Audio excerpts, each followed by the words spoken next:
What's going on, everybody, and welcome back to the channel. Now today we've got another T20 World Cup review match, and oh boy, did anyone see this coming? I did not. And India are now 0-2, a loss to Pakistan, and now a obliterating loss to New Zealand, and they're now near the bottom of the table. It's going to be tough. It's going to be really tough for them to make it out of the group stage. I mean, going into the tournament, who would have thought that India would be 0-2?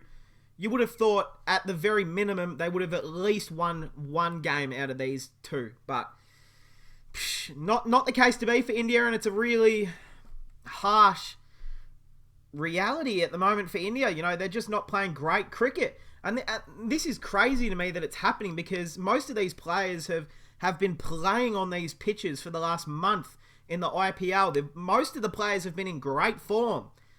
And you would say they were easily, comfortably the favourite to win the entire tournament coming in to it previous. But hey, it's not looking good for Virat Kohli and the team. Of course, Kohli, this is, you know, his last time captaining the T20 international side, so he might go out and they might not even make the playoffs, which is a little bit worrying, because cricket is always better with India, you know, winning, essentially. We're just going to jump through it in here. I did have some DMs on Instagram of asking where my Australia versus England review is. To be honest, I forgot that happened. I didn't review it. I was out, so I wasn't actually able to review it, but I don't even want to talk about what happened that game either. That was just even bad for Australia. But the talking point is India, and we'll jump straight into it. KL Rahul, 18 off 16. I mean, in their first two matches, no one's been able to get going. Ishan Kishan came in to open. Didn't work out, did it? 4 off 8. Rohit Hitman Sharma, 14 off 14 again. Just no one really got going. Virat, not a great shot, gone for 9 off 17. I mean, they chewed up a lot of deliveries there, India. It wasn't T20. It was, I don't know what was going on, and I don't know what happened. And there has to be more to this story. Like, it just can't play this bad. I don't know. Rishabh gone for 12. Great delivery from Adam Milne. Hardik Pandya, 23 off 24. And Jadeja was really the only highlight batsman for the Indians. 26 off 19. In true to Jadeja style. Like, even Hardik Pandya, 23 off 24, 12 off 19, 9 off 17, 14, 14, 4 off 8. Like, it just, the strike rates, you can just tell it wasn't meant to be. So they finish off with 110, and you knew that was never going to be enough to defend. Trent Bolt, 3 for 20 off 4, incredible bowling. Tim Southey, 1 for 26 off 4. Mitchell Santner, super economical, none for 15 off 4. Adam Milne, 1 for 30 off 4. And Ish Sodhi, the man of the match, 2 for 17 off 4. He was great for the Kiwis. Now we jump into their batting lineup again. It was pretty comfortable in the end. Martin Guptill, 20 off 17. Daryl Mitchell, who impressed me so much. You know, I didn't really know much about him coming into this tournament, to be honest. I was wondering, who the fuck's this guy? 49 off 35, really impressive knock. Hit some beautiful strokes. Williamson not out for 33 off 31, and Devon Conway not out 2 off 4. We'll jump into the bowlers. Varun Chakravarthy, none for 23 off 4. Bumrah, 2 for 19 off 4, bowled great. Jadeja, none for 23 off 2. Shami, none for 11 off 1. Lord Shuttle, Takua, no wicket for 17 runs off 1.3, expensive. Hardik Pandya, none for 17 off 2. I mean, it was good to see Hardik bowl, for sure. It was really cool to see Hardik bowl. Didn't bowl great, but, you know, good to see him out there rolling the arm over. But yeah, I mean, not great. That's all I got to say. Not great for the Indians. It's not looking good. It really isn't. There's no way to sugarcoat it. We'll jump into the table, because it has obviously changed a little bit.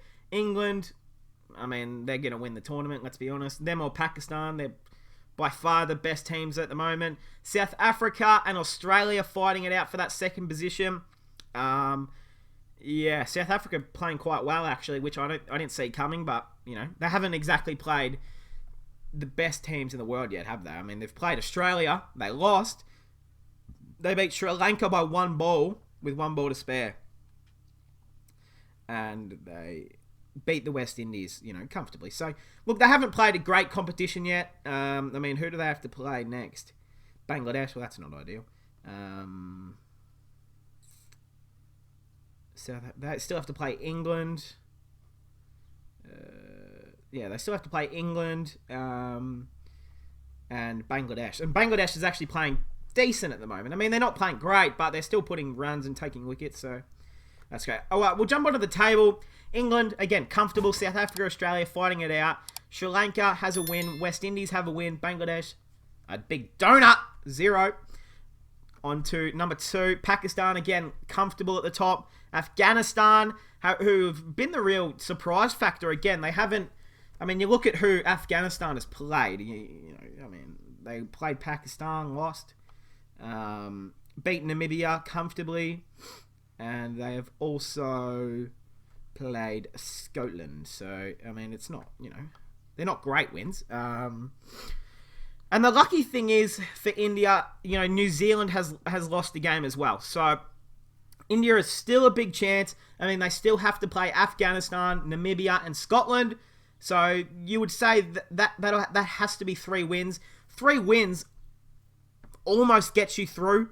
I feel like as long as India win every game from here on out, and their net run rate, they need to get that way up, they're a chance to be fighting for that second position, but it's going to be real tough. It's looking very bleak for the Indians at the moment, but again, look at the teams they have to play. Afghanistan have to win that. Scotland have to win that.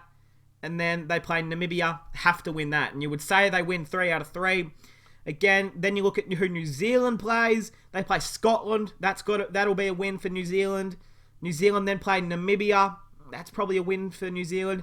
And then they play Afghanistan, probably a win for them. So, I mean, if you're an Indian fan, you are relying on New Zealand to lose one of those 3 matches. If they don't, India don't make it.